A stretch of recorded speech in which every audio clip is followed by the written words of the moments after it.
This video is going to cover sections 4.6 and 4.7, which is still on DNA structure and gene therapy.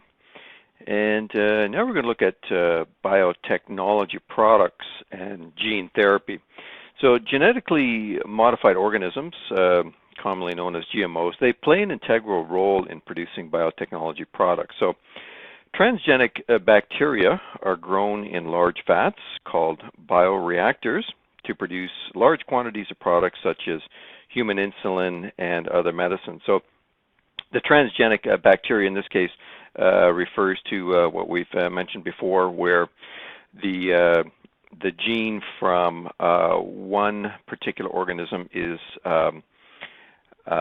transferred to another, and then that DNA is cloned in order to produce something specific, and in this case things such as human insulin. So some transgenic bacteria, they can be engineered to degrade particular substances such as oil in a process called bioremediation, and of course that's very important in terms of oil spills and being able to deal with them more quickly than we otherwise would be able to.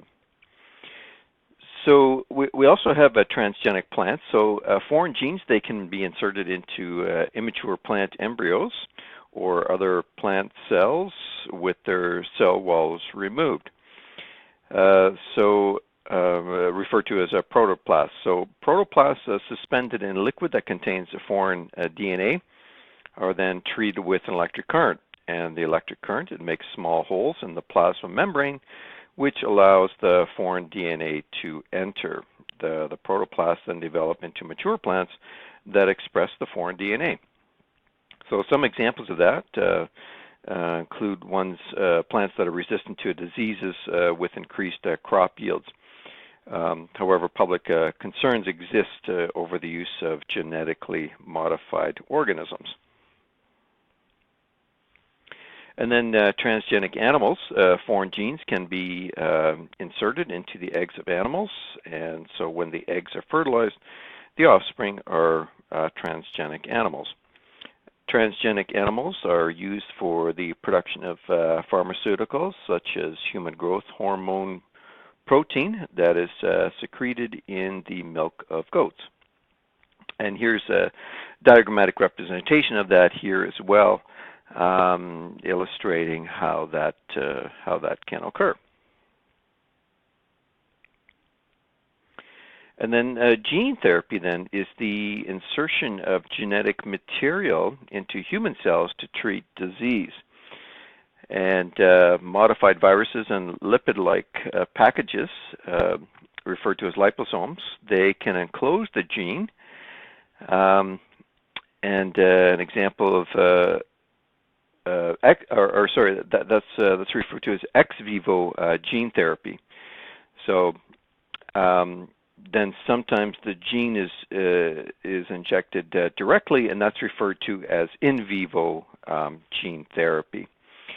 And so you can see that there's a list there of different conditions that are hoped to be treated by such procedures. I would say that these kinds of things are still mostly in their infancy stages, and many of them have not really been well developed thus far. But progress does occur with these sorts of processes, and hopefully, there will be a lot of promise in terms of dealing with some of these, because a lot of these conditions that are listed here, there really is no current treatment for them, and so it is hoped that gene therapy can do something for individuals that are afflicted with these conditions. So we had the ex vivo gene therapy. So it has been used to treat familial hypocholesterolemia And this is a missing receptor protein for removing cholesterol from the blood. So thereby the cholesterol levels get much too high in these individuals. Also, children with SCID, severe combined immunodeficiency, and that's where a missing enzyme, adenosine deaminase, is added. And again, you can see the diagram there as to basically how that's done.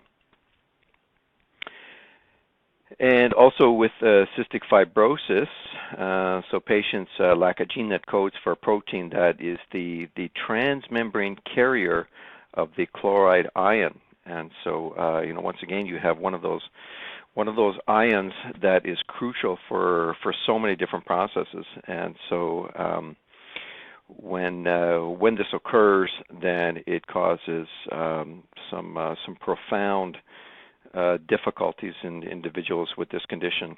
So the gene is introduced using an aerosol spray into the nose or the lower respiratory tract. So once again, it is a treatment for. It's certainly not a cure, and that may be some ways off as of yet. Also, some cancers, by making healthy cells more tolerant of chemotherapy, while making cancer cells more sensitive to it. So that will cover the biotechnology and gene therapy, and so there's some of the key concepts that we looked at. So that we'll look at genomics, proteomics, and bioinformatics. And genomics is the study of the complete genetic sequences of organisms. And the Human Genome Project, it determined the sequence of the human genome, and this project, it identified 3.2 billion base pairs with about 25,000 genes, and it led to the development of numerous new techniques in rapid DNA sequencing. So DNA sequencing can now be done very, very quickly in a very short amount of time and at very low cost. It showed about half of our genome is repetitive sequences of really, up to this point, unknown function. And so again, the genomes of many organisms have been sequenced, and you can see from the diagram here the relative sizes and estimated number of genes in each of these various organisms.